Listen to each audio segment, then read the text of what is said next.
રાણપુર શહેરમાં આખલાનો આતંક, બાળકની ઈજા અને અનેક મોટરસાયકલને નુકસાન. બોટાદ જિલ્લાના રાણપુર શહેરમાં આજે અચાનક આખલાનો આતંક જોવા મળ્યો હતો.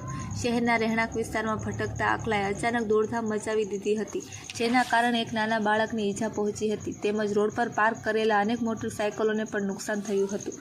પ્રાંત માહિતી અનુસાર આખલો બેકાબૂ બનતા રસ્તા પરથી પસાર થતા લોકોમાં ભારે અફરાતફરી મચી ગઈ હતી. આ દરમિયાન આખલાની ઝપટમાં આવતા એક બાળક જમીન પર પટકાયું હતું, જેને તાત્કાલિક સારવાર માટે નજીકની દવાખાને ખસેડવામાં આવ્યું હતું.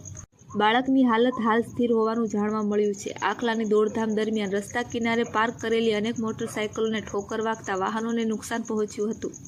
ઘટનાની જાણ થતાં સ્થાનિક લોકો એકત્ર થઈ ગયા હતા અને ભારે મુશ્કેલી બાદ આખલાને કાબૂમાં લેવામાં આવ્યો હતો.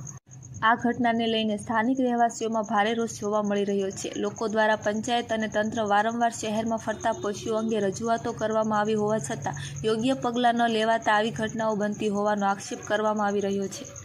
સ્થાનિકોએ તંત્રને વહેલી તકે શહેરમાંથી રખડતા પશુઓને દૂર કરવા કડક કાર્યવાહી કરવાની માંગ કરી છે. રિપોર્ટર હનીફભાઈ ચાંગળ, રાણપુર.